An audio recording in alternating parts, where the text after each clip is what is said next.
The name Tüsен means 1,000 in English because it's situated 1,000 meters over the sea level. When you shall design a building on the top of the mountain, you have nothing to refer to. It's a landscape with a big scale, and the Rommenberg is a rather small ski resort with genuine atmosphere, and they have focus on quality, and they have a tradition as mountain farmers. But our mission was to design a building that would harmonize with the landscape character, both in shape and material. And we put the restaurant between the ski lifts to emphasize the building's relation to the nature more than to the built structure.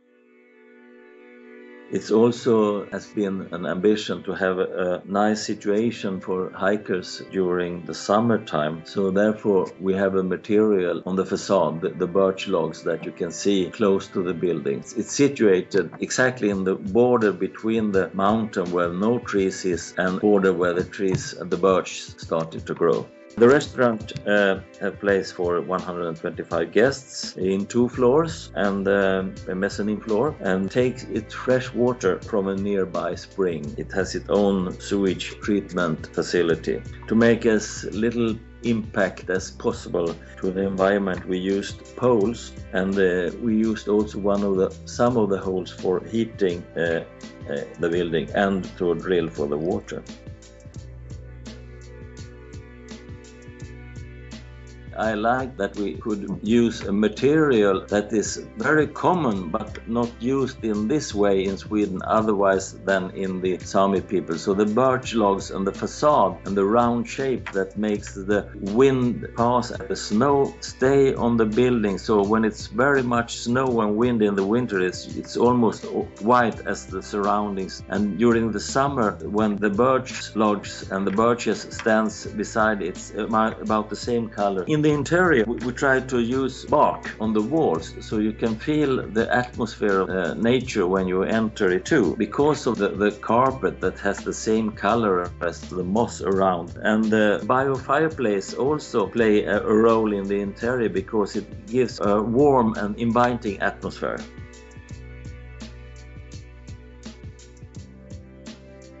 We hadn't so much floor space, and if you shall dig a stone fireplace, a traditional fireplace, it would take very much of the space in the interior, and it wouldn't be possible to make the interior as open as we wanted. Our intention was to make it as open as possible, and that bio-fireplace was a natural choice because it's a fire and we could choose more than one.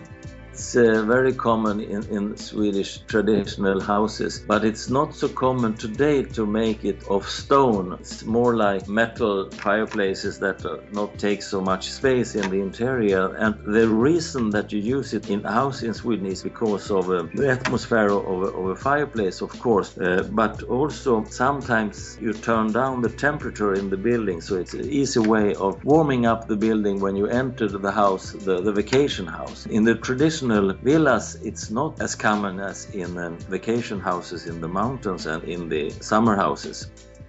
We wanted as many people as possible to be able to feel the atmosphere around the fire. So we have 2 fireplaces that a lot of people could see and feel the fire, although it was not necessary to get the warmth because it's a warm building. So otherwise you choose a traditional fireplace because you also need the heat to warm you. But in this case you can always go very close to the fire and warm your fingers if you want, but it's not the intention. And I have been rebuilding a lot of houses during the years, and I know that fixed things like a fireplace or a chimney is a limit when you change the use of the building. By having movable bio-fireplace, it is easy to move them around and put them on other places, and you can use them in a new position.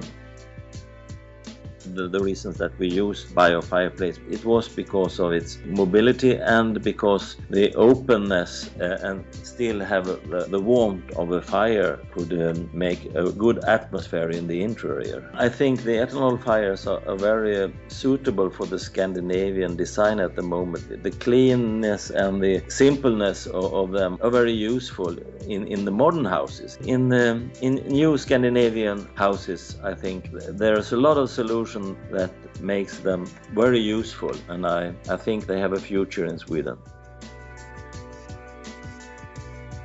No, I didn't actually, because when you participate, of course, in the competition, you always have a hope that you will be able to win. But we were very glad and surprised that we, in fact, won, because I wasn't at the ceremony. I was sitting on the restaurant with my wife and my kids. So I was really surprised when they called me on the phone and tell me that we won. So a little surprise, I have to admit.